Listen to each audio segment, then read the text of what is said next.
Hi, I'm Chuck Colson with this week's 2-Minute Warning. Summer's here.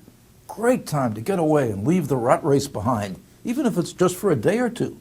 And even if you can't afford to go to the beach or the mountains this year, why not grab a lawn chair, find your nearest park, or head for the backyard. Pour yourself a nice tall glass of iced tea and pull out a good book. Perhaps you'll pull out your Kindle, your Nook, or your iPad.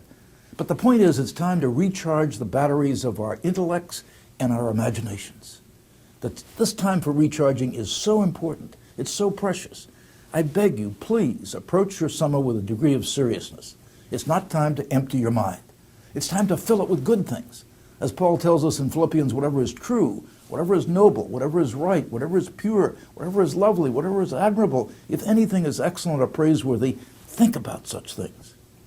So here are some things to consider as you make your reading list for this summer. First, choose a book that will challenge you to think.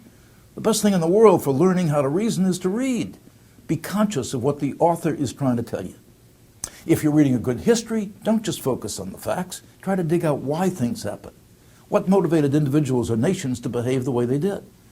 Put yourself in their shoes.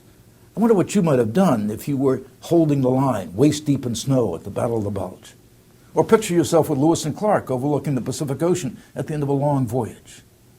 And could you have endured the hardships of prairie winter on your homestead? Would you have had the courage to pledge your life, your fortune, and your sacred honor to sign the Declaration of Independence? Then, of course, there's good fiction. So many great storytellers and too little time to read.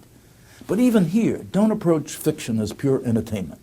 There is a lot of cheap pulp fiction out there, and I understand wanting to escape. I understand it. But try to find authors who can not only lure you into the plot, but take you inside the minds of the characters, and who force you to think about right and wrong, motivations, the human conditions, to think about the eternal. Check out Chesterton, Tolkien, Dostoevsky, my favorite, Tolstoy, C.S. Lewis, another favorite, Flannery O'Connor, Walker Percy, great writers. Then, of course, the spiritual reading. If you think a particular book will deepen your understanding of the Christian faith, go for it. If, as you read, the author is leading you to desire a deeper walk with Christ, keep reading.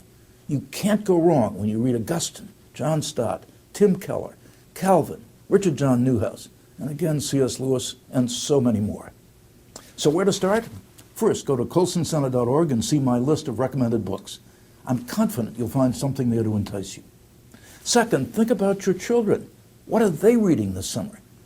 Please come to breakpoint.org and check out our new webpage entitled Youth Reads. We've got great reviews and excerpts of books for young people along with recommended reading. Again, that's Youth Reads at breakpoint.org. Sure, go ahead, get away for a while. Just be sure you take your mind, imagination, and a good book with you. I'm Chuck Colson. That's this week's 2-Minute Warning.